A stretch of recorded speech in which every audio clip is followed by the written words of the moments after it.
All right, let's pivot here. Let's pivot and move on to the next talking point. We're talking about Brandon Ingram right here, right? Let's kind of move on to the player that a lot of people believe it is impacted by BI's tenure currently on the Pelicans. The fact that the Pels couldn't move BI, and a lot of people believe part of it is the Pelicans. A lot of people believe a part of it is BI's demands for a $50 million a year contract that has soured a lot of the deals that they're saying. So, and some people say it's a mixture of both. Now, let's talk about Trey Murphy, who is a participant who's just obviously watching what goes on. So, if the trade goes forward, BI gets traded at a centerpiece. Trey moves into the starting lineup in BI's current starting spot. What do you guys think about the whole situation around Trey Murphy, the contract, and what do you guys think, or how do you guys think that this will play forward? You guys also can chime in the chat. Let me know how y'all feel. Shout out to Stephanie, because I was going to this right after this. Good segue. Lex, what you think? We'll get you going first. I mean, Trey Murphy's got to get his chance. I mean, he's been stepping into the starting role, when someone's injured, much like if somebody, any player gets injured, you have guys like Jordan Hawkins getting minutes, but that's the only time that you're getting into that starting role, or you're getting a bulk of your minutes. And at some point in time, especially by Trey Murphy being up for his contract extension, it's like, okay, so I think for him, when I'm, doing, I guess, the interview process, or, the contract discussions with his agent and everything. Okay, so what's the future for me here? How do I fit in to, for the foreseeable future? What's my role going to be? And I think, because look, the longer this plays out, Trey Murphy, he's being empowered even more. And let me tell you something. There are teams that are looking at Trey. They see his talents. It's not just the Pelicans. You know what I'm saying? Like Trey, like his ceiling, and we see it. His ceiling is it's pretty high. I mean, he really hasn't tapped into everything that he can do. We know he can work on his mid range, his handles, but he's already got that 3-and-D type pedigree, and he's 6'10". Mm-hmm. You see what I'm saying? Like, hey, he doesn't mind shooting threes, because that's where the game is. The game is about, when they say, hey, you got a shot, you need a shot, they're not talking about a mid-range. They're talking about that 3-point shot. That's what that means. When somebody's like, hey, when they want to know if you have a shot or not, it has nothing to do with the mid-range. It has all to do with that 3-point line. Mm-hmm. That's what they're looking for. So, I mean, Trey's very valuable. And really, is like I said, as time goes along, he's being empowered more and more. And it's like, okay, well, if you're invested in wanting to keep Brandon, I can try going somewhere else. You know what I'm saying? I mean, because I just kind of feel like he's kind of being put on the back burner right now. And it's like, okay, is Trey Murphy a part of the future, or is he not? And you kind of, because this isn't just about Brandon. It's not just about him. It's like, because a player wants to feel like, okay, am I in this picture? Where do I fit in? What's going on? And if not, if the opportunities are not there, shoot, Trey could want to leave. So I don't think he will, but I'm just saying, like, empowerment is a very, very big deal. So. Yeah, I think what you're saying is on point. And for me, it's more like a money thing. Like the longer this waits, like you said, the more he's being empowered to get a bigger contract. I think Trey plays out this year. I think he's going to do great this year with what we want to do, and then having DeJounte Murray. I think he's going to do great, man. Anybody can see this dude can step in and pretty much almost give you the same average that Bi averaged last year. Is he a better than player than Bi right now? No, he's not. He still has a lot of things to work on, but the way he gets his points fits the team better. And Yeah, he can get points easier without having the ball. And other teams are looking at him and they look at a guy like Emmanuel Quigley who got 5 years, 162. You know, that's what you're looking at. Somebody will throw a contract like that, maybe 180 at Trey Murphy. You know, the longer we go without getting an extension done, it just makes it more difficult, man. If you truly want to hold on to Bi for real, like if they really believe in Bi and they're trying to hold on to him, well, I think that comes at the expense of losing Trey Murphy. I don't think you can, for the long haul, let's see the next 4 or 5 years, you can keep both of them. Maybe we can sign Bi after this year if they decide to keep him to a short-term extension, which I'm not saying what I'm looking forward to doing. I think you should just cut ties if y'all gonna move on. But Trey Murphy is obviously the replacement for Bi. So at what point do you think he's ready? And how long does he want to continue to wait? Even if they do give him a contract similar, would he be happy with, you know, coming off the bench for Bi? Which I don't see any way how they can give him $100+ million and then bring him off the bench.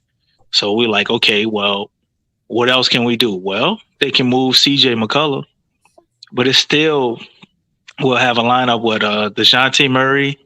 What you doing with Herb? So now that bumps Herb to never being a starter because you're going to put Trey there, Bi, Zion, and whoever's at center for the foreseeable future, whether it's Mises or we get somebody else, right?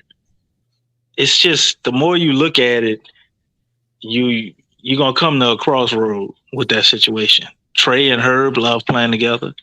I hear a lot of stuff say they damn near like best friends now. He fits well with Zion. They play good off of each other. We saw the game where Bi was out with CJ and Trey out there with Zion against the Warriors. And then we saw what they did against Sacramento without Bi. It's like, man, you've seen so many examples of how much faster the team was able to play with Trey as opposed to Bi. If it was a reality or world that they can make it work, because I'm not one of the people who hates Bi and thinks he's a horrible player and he could never work with this. I don't see that. But it does make a lot of sense if you're going to move on from Bi, or if we want to keep Trey Murphy to go ahead and move on from Bi, because this dude has to be a starter at some point. He ain't getting no younger. He's 24, so how long he gonna want to keep coming off the bench? Does he envision himself as the new age Jamal Crawford? I don't think so. No, I don't think so either, DC. I agree. I agree with everything you said, brother. You hit it all on the head, and sometimes it gets a bit convoluted because David Griffin has this word salad master degree that he has, or actually got a doctorate in that shit, where he rolls out this stuff, then rolls it back, and sometimes we forget what he says and changes it. But the reality is, if you think about it, he said the window he's seen enough of the window. He's seen it, and that's when he said that they were looking into what we've seen enough, and we got to make some changes. But the biggest change of the offseason obviously was them to get off Bi, and it didn't work for whatever reason, whether he was his $50 million contract, $50 million a year demand, or the Octopus wasn't motivated to move him, as he testified to that. We wasn't really motivated to move him, but you don't want to pay him. So this is one of the situations, Lex, you make a great point to start the broadcast off when you talked about the Valanciunas movement, how the Pelicans handle that. The future is Trey Murphy. It's not a question of Brandon Ingram versus Trey Murphy. This is not a question. This Bi has a time frame. It's not a question to you, Q, but is it a question to them? Because obviously it was never a question that we needed a center since 2019, but the Pelicans didn't fit that way. Well, hold on, BC, but that's what I'm saying. It's not just to me. A lot of people see that. That's not what I came up with. That's what they told you. They told you that if you drafted Trey Murphy, obviously he's developing. He's not gonna. You don't want to pay him whatever. And the reason why I brought up this article right here because these are a lot of players that's comparable to Trey Murphy, and so far as what the money could be for what the Pelicans could offer him contract wise. So this is not something that I'm sitting in the corner somewhere hyperventilating over and creating fantasies over. This is stuff that the Pelicans are saying. They talked about timelines and time frames. BI's time frame is up. He wants $50 million. Pelican said, "I'm not going to pay you that." End of discussion. What could we do with that? So, I mean, obviously, you got to pivot in a different direction. You can't let one player hold up the direction of the team. And besides, the team is supposed to be Zion centric. And Trey fits better in that. Go ahead, Lex. What you got, babe? One thing, Brandon's going into year 10? What is he at, DC? Since 2016. Okay. I mean, dude's been in the league for a while, man. I mean, it's funny because he has stated that he needed a point guard in one of his exit interviews. Yes. And it's like, I mean, I can't really say that he has not had a point guard because obviously he had Lonzo. He had Lonzo when he was with the Lakers here for a little bit. Obviously, trade him. Then you have to think those were under different systems. But if the answer to unlock your game is you saying that you need a point guard and you're going to, basically, year 10 as far as, another season, it's like, dude, that's a long time. You know what I'm saying? I mean, how long does it take? I guess, I don't know. Like I said, it's not like he has not had, he hasn't completely not had a point guard there. And not to mention, he did play with LeBron. You know what I'm saying? I mean, well, LeBron is known to be, handling the rock all the time, So yeah, point forward. So yeah, it really is time. It really is time. When you look at his timeline and it's like, in his exit interview just this past season, you're saying that I just need a point guard. I'm like, dude, I'm sorry. I'm not not feeling that. And you've been in the league for how long? Like, if you haven't been unlocked by now, and you know what I'm saying, all because you need a point guard, I'm just like, yeah, we just need to move on. Like, it's really time to start investing in Trey Murphy. And somebody said, Trey Murphy is inconsistent. Well, if you think about it, Trey Murphy, his playing time has been inconsistent. His the way he's being used, like he was subbing in for Zion. Okay? He was subbing Zion out when he came in. And everybody knows that Zion and Trey Murphy have great synergy. Talk about it all the time. Great chemistry. So just the way that he was being used, and I don't know, because honestly, I kind of feel like there's a lot of things that play into, if you're saying that he's inconsistent, that contributed to the inconsistencies. So, I mean, if he's consistently being positioned where he needs to be, especially playing along with Zion and not subbing in for Zion, which I think is just flat out crazy. We asked that question many a times on the stream during the season. Why is that happening? That's a huge problem. Yeah. you're not going to be, you know, as consistent as you possibly can be because you're not being positioned in the best way possible. Indeed. All right. DC want to chime in before we switch topics, bro? I think a big part of that was the fact that we didn't have a point guard. We saw when Lonzo Ball was here, they were able to play pretty good together.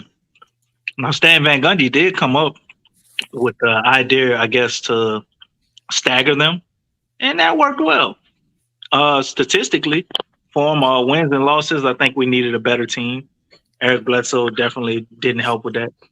Lonzo Ball and Drew Holiday worked a lot better together doing that. So Brandon Ingram actually had 2 point guards. Yeah. When he was most improved player. That makes my point even stronger. Thank you, DC. Shoot, Drew was solid. Yeah, Drew. People forget, man. Drew made the All-Star game in Philadelphia as a point guard, not a shooting guard. Drew is a very capable point guard, you know. So we did have those 2 guys, man. And I think it's a similar situation now, being that you don't have Drew and Lonzo, but you have DeJounte Murray, and then you still have CJ McCollum. Those 2 guys give you 2 people, especially if they're all out there in a rotation together. And then you got a guy like Trey Murphy and Zion.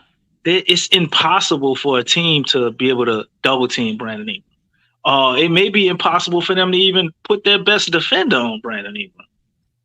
So a guy given that type of, I guess, leeway, he can't do anything but flourish. I think that's one reason the Pels haven't traded him, because they're banking on no. They're trying to just get us to throw Brandon Ingram away and let him play the season and see how good he'll play. He may yield better offers. I think we can do at any point during the season, at least with the Raptors got for Pascal Siakam. I think at any point during the season they could pull off a trade like that. But what if BI goes out here and he plays pretty well? The Pelicans are winning, and you know they're still kind of, I guess, floating him out there, possibly getting traded. Do teams change their tune? Or do the Pels change their tune and decide they just want to hold on to Brandon Ingram?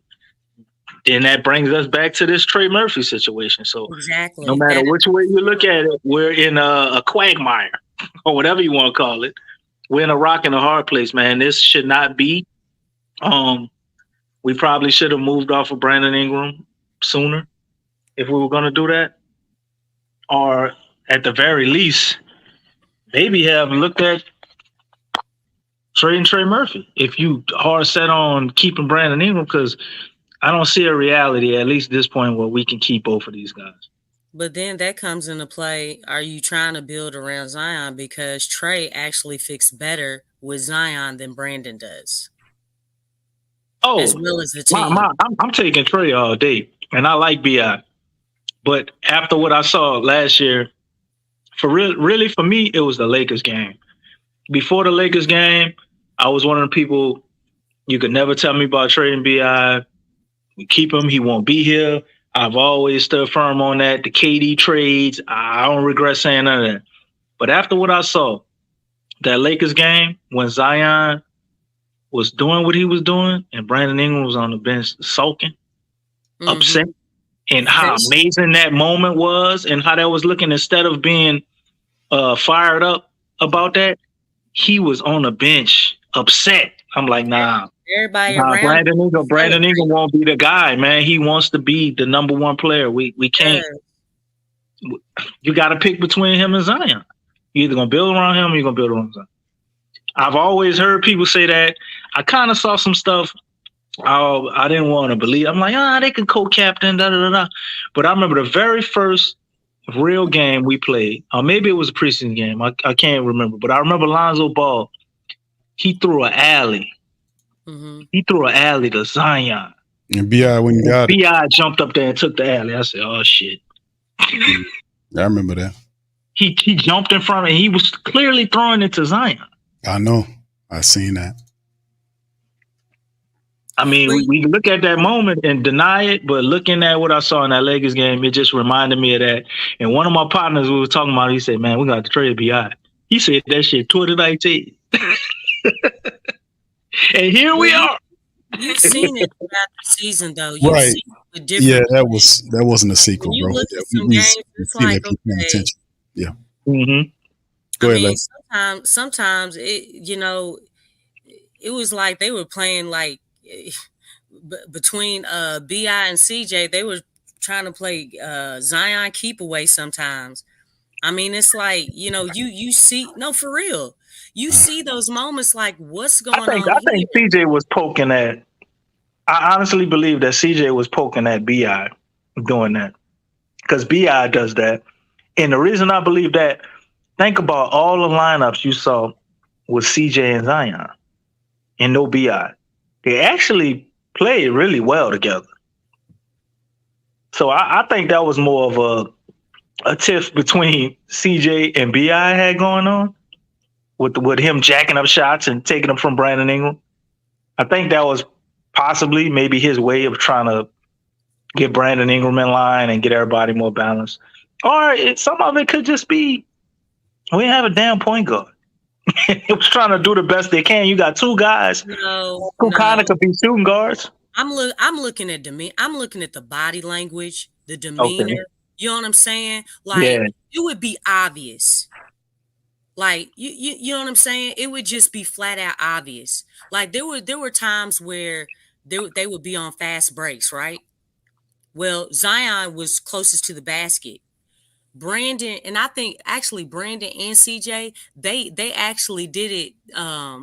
They both did it in that same game. I forget what game it is. I think it was one of those in-season tournament games. But it was weird because just listen to Joel, because everybody knew, Zion's down there he's in the dunking spot. They didn't even pass it. They just went one-on-one. It was actually 2-on-1, but instead of like pushing the ball forward, like CJ kept the ball and went in for a layup. Mm-hmm. Seriously, come on now. Everybody knows to pass the ball forward. I remember that play. If you have a teammate up forward that's close to the basket, especially a 2-on-1, what are you doing going 1-on-1, dog? And it's 2-on-1. Zion was playing bad during that period too, and he was extremely out of shape. You think that could have had anything to do with it? So you're still not going to pass the ball. They can't dunk the ball. Your teammate who has the better, you know what I'm saying? Better position, yeah. I mean that still doesn't. That's not high IQ basketball. Mm-mm. No. No. I'm sorry. If I have a teammate that's up forward and it's 2-on-1, I'm not gonna make a 2-on-1 a 1-on-1. That makes absolutely no sense. Anybody who knows basketball knows that does not make sense. That's insane. It really is. Why are you making? That's what you call playing the game. Like you're making the game hard. Yeah, you're playing in reverse. You. Hey, and I tell this to my players, man. Like, look, the ball moves faster through the air than it does when you're dribbling. It moves way faster. It can get across that court way faster than if you're dribbling. So with that mindset, hey, 2-on-1 is better than a 1-on-1 situation. Mm-hmm. Because you have someone to pass it to. The passing, there's nothing, no person can run faster than the pass. That's right. Get in the foot race, Usain Bolt. You know what I'm saying? Pass the ball. He can't do it. He cannot do it. So that, you had and that was just one situation. But there were other games where it's like, okay, what's going on here? Saying, what y'all doing? What type of basketball are we doing, man? Are we playing winning basketball? Are we trying to make the game easy? We don't want to make the game hard. We want to make it easy. I remember a lot of games was Zion to have it going, and then nobody looked for him. I'm like, what the exactly. why are they not giving him the ball? They go right away from him. Because it wasn't just Brandon Ingram at times or CJ McCollum. It'd be like the whole team sometimes. Like, because you know why? Because Because what's going on? Because who did everybody say the leaders on the team were? BI and CJ. Exactly. Attitude reflects leadership. This is true. And if the attitude is CJ jacking up shots and most of the players ain't crossed the half court line, what does that mean? If I want to shoot the ball, I gotta jack up shots too. Right. If I ain't gonna get the touch, I gotta go ahead and put it up while I have the chance. But that's a part. But that's what we were using CJ McCollum as a point guard. We know that he is obviously not that. So that was a bit of a detriment. That's why he's a better off ball guard than anybody. And that's what they feel DeJounte Murray will bring. So a lot of pressure on DeJounte to kind of even out the mentalities and personalities of the players that we currently have. And I wouldn't be surprised if the Pelicans do look a bit different with DeJounte, that they're going to definitely look that, because he'll be able to situate and be able to do the things that need to be done, especially when we get time to the clutch moments of the game, those clutch moments in the back of the game where we had that miserable, 0-23 or 24, whatever the hell it was, man. So we have some IQ there to kind of handle that. All right, let's transition, man, to this next article. We have Pelicans announced the training camp information for some of the family members who might not know. He traded for a bag of pork rinds at this point. All right, shout out to you, T. All right, Pelicans announced Tuesday that the team will hold training camp at Belmont University in Nashville from Tuesday, October the 1st to October the 6th, which is a Sunday. They're going to be holding camp in Nashville, Tennessee at Belmont University. So, and this is a part of the renovation issue. This is what the Octopus said. We're extremely appreciative of Athletic Director Scott Corley, Head Coach Casey Alexander, and Belmont Bruins basketball program for opening their facilities to our team. And we're excited to hold a competitive week of training camp practices and team activities in Nashville. During this time, the Pelicans training facility, Oshner Sports Performance Center, will be completing the final phase of renovations.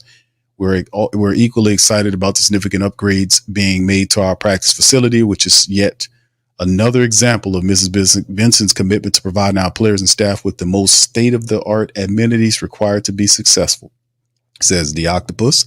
These improvements will enhance the overall experience in every facet of our basketball operation. We look forward to returning to our new and improved training facility in mid-October.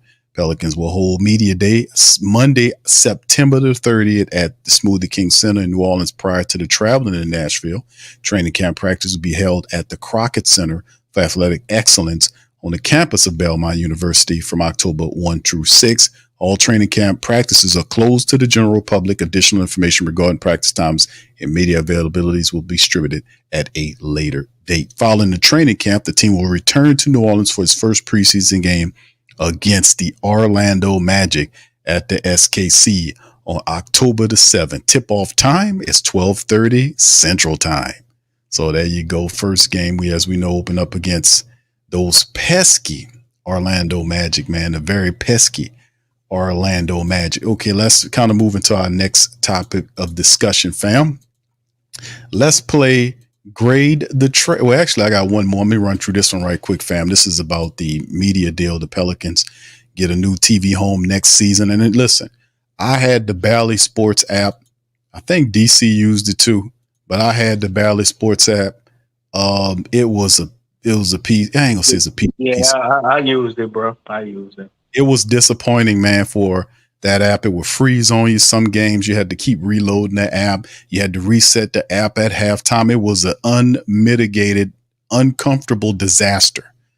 And the Pelicans heard what the family members were saying about it. And when they started doing that beta testing with Gray Television, I knew it was a matter of time.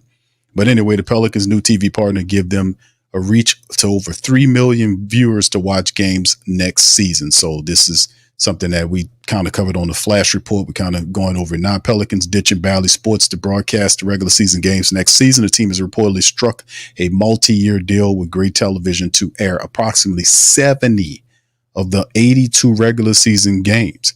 Now, Christian Clark was the one that dropped the scoop. The team has yet to make an official announcement about the deal.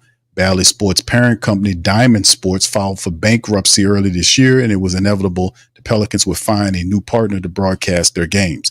Diamond began to inform teams that would drop them to stay financially afloat. Last season, the Pelicans experimented with Gray Television by allowing them to broadcast 7 regular season games. The Nielsen rating showed viewership was up 260% compared to views seen on Bally Sports. Gray Television is over 260%. It wasn't even a thought. Gray Television is one of the nation's largest local TV owners. With the new deal, Pelicans basketball will now be seen across Gulf Coast. From New Orleans to Baton Rouge, Biloxi, and even stretching into Alabama, New Orleans is making an earnest effort to curate more family members and supporters and stretch their reach across the Gulf.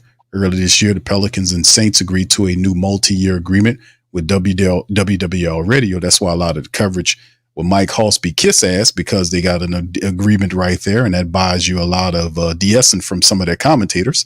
David Griffin sees this as an opportunity to grow the Pelicans family base as we continue to grow the Pelicans brand throughout the region. This partnership with WWL will amplify their efforts to deliver high quality and engaging basketball conversations to a wider audience.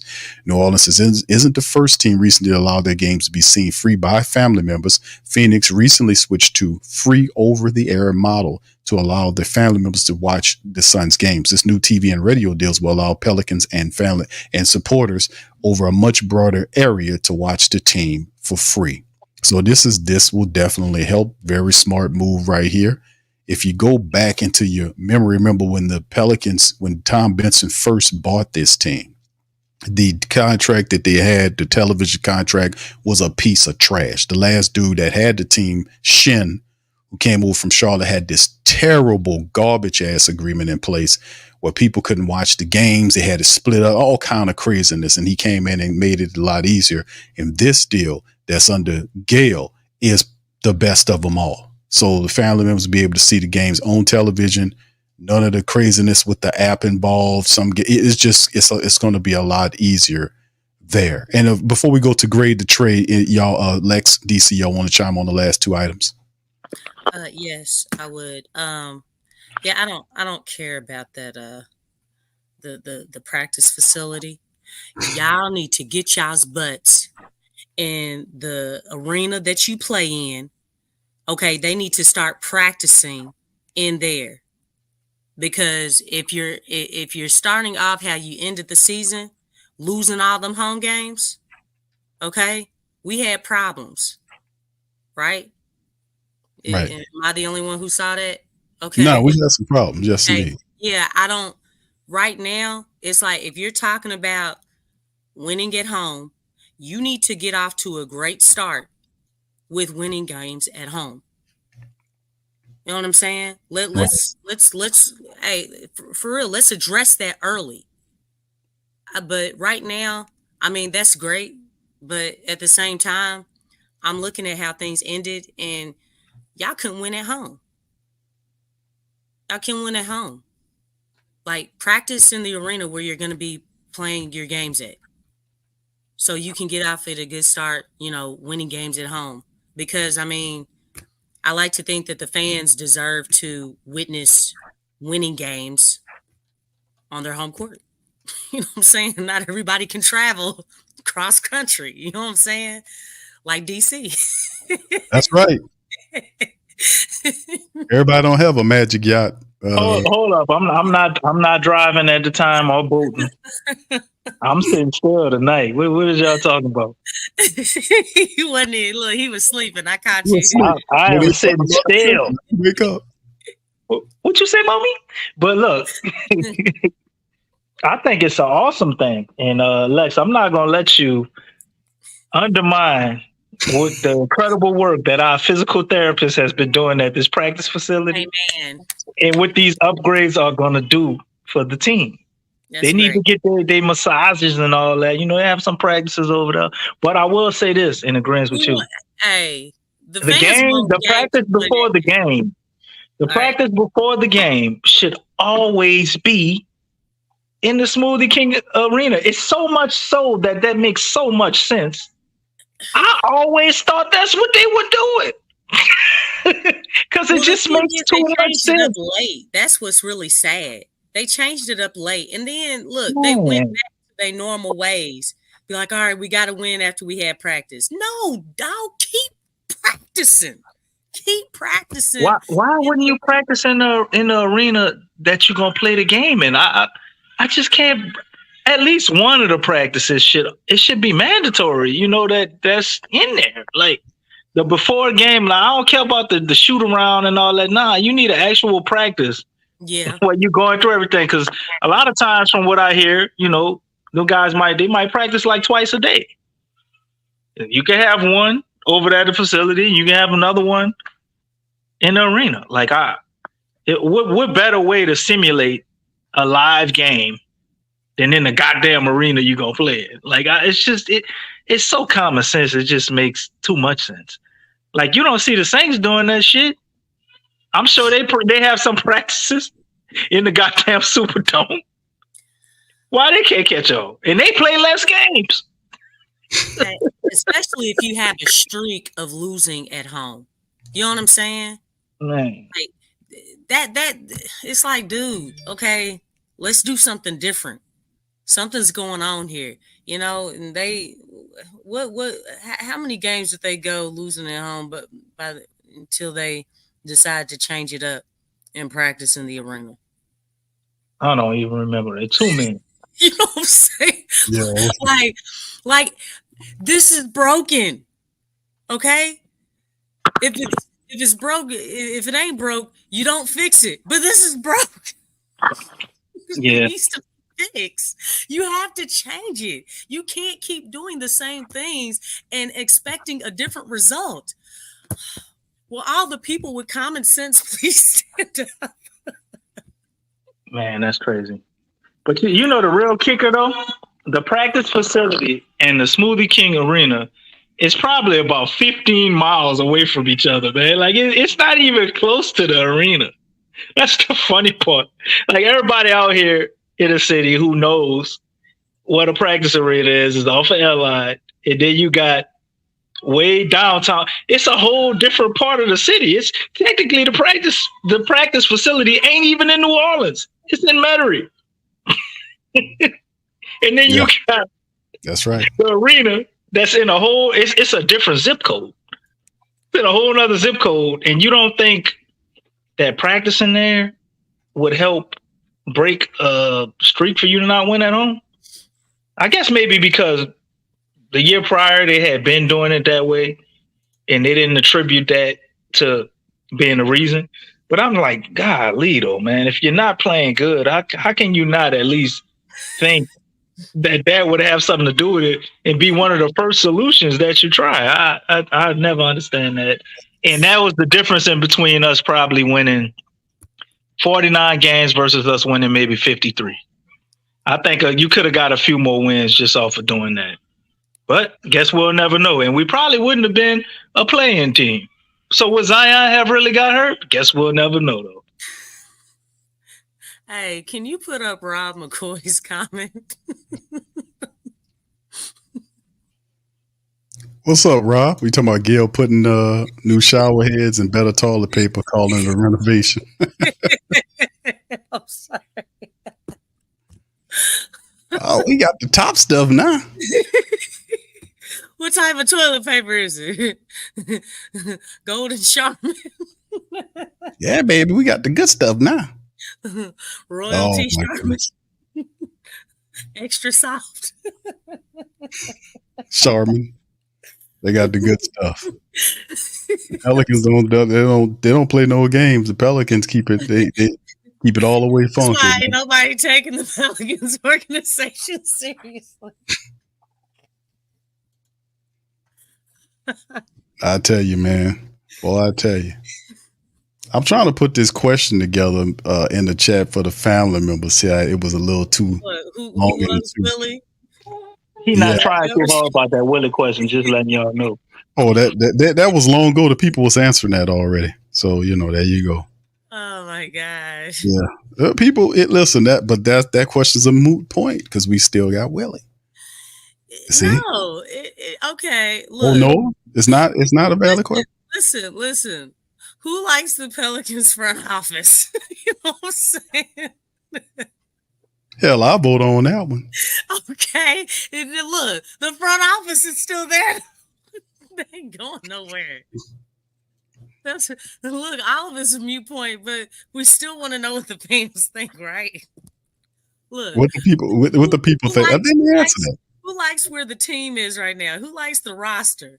Is this a living roster, or is this just a roster? DC, chime in, bro. You got the masters in rosters, bro. What you think about that? Hey, you created it. You created the roster, the living roster. That was your creation. So, I mean, rightfully so. You definitely have to put some input on it, regardless of what I say. Yeah, but I think the roster. I think it's an organic roster. This roster is home built. You mean with whole players? You mean you have human beings? We got 100% natural human beings all over the roster. You know.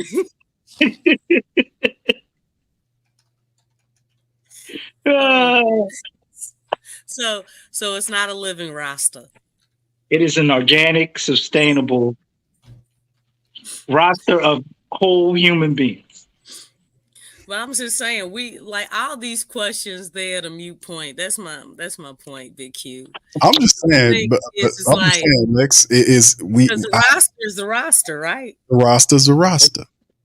You know, and the Pelicans front office is the Pelicans front office. That's what we got right now. I know what you would do if you was in control. You would fire Willie and Lucius. Whatever his name is. Ooh, well, that depends on how high you are in the organization because he's the team president. So only one person outranks Dennis Lauscher, and that's Gabe Vincent. So you got to be way up there. That sounds too close to Lucius. Lucius line? Who said Lucius line? It's the Empire. Oh, goodness gracious. That's what comes between me and my family. DC showing his mafia roots there. You've got to